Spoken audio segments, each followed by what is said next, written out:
Thank you, Deputy Presiding Officer. Can I begin by saying that I wholeheartedly welcome the new independent panel that has been announced today. If it is to do its job effectively, then it, like Parliament and the public, will need further information. And here I also welcome the fact that the Government has bowed to the inevitable, because it is a wonderful coincidence that the Public Service Reform Bill has given the opposition parties the chance to force the information from the Government in the future.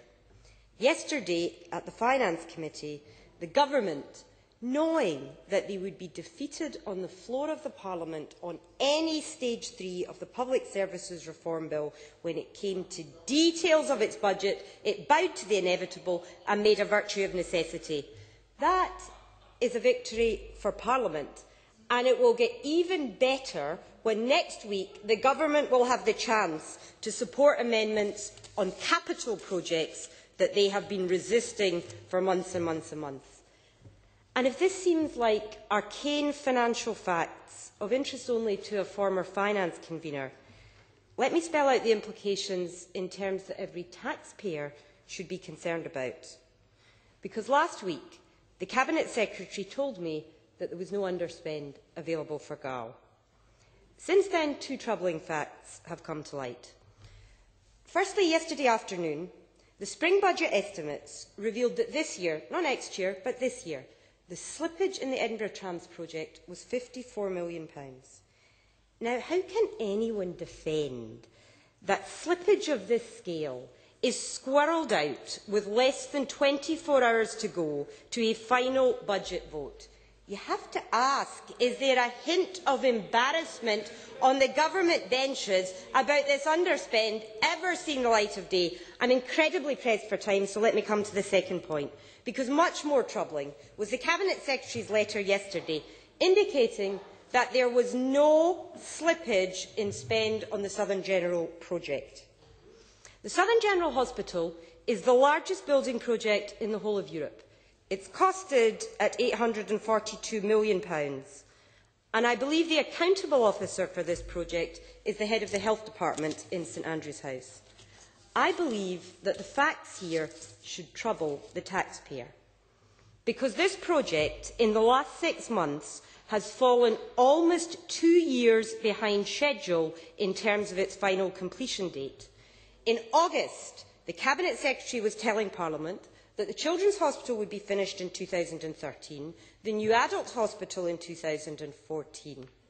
And yet now we discover in December that the Scottish Government has approved a contract that pushes the Children's Hospital back to 2015, the Adult Hospital back to 2015, and the completion of the works on site to 2016, 2 years beyond what the position was 6 months ago.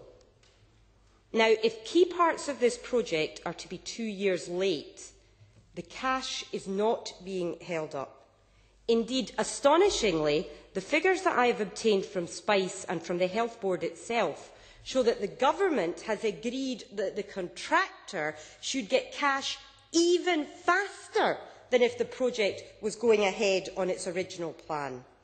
The figures from Greater Glasgow Health Board show that the Scottish Government have agreed to a contract that permits 99% of the cash to be paid to the contractor 3 months before either hospital is to be occupied and over a year before the site is to be complete. Now, I contacted Audit Scotland and said, what is good practice here? And their reply was that payments usually follow works completed, not precede them.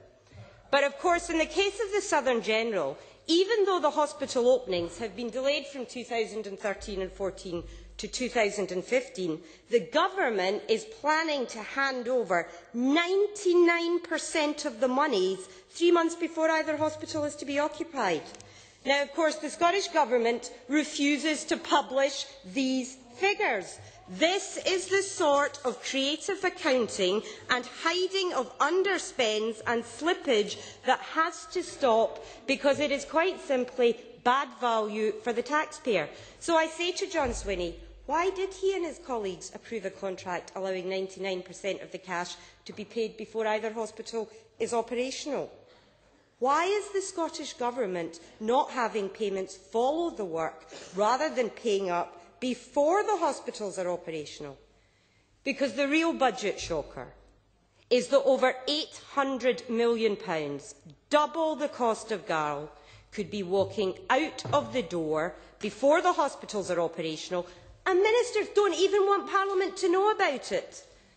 The simple question is this: if a project falls 2 years behind schedule before a shovel is even placed in the ground, why do you agree in principle to hand over all the cash anyway, even faster than you originally intended? It is time for some answers, and the charade of 11th-hour discoveries of hidden slippages and stashed dosh will...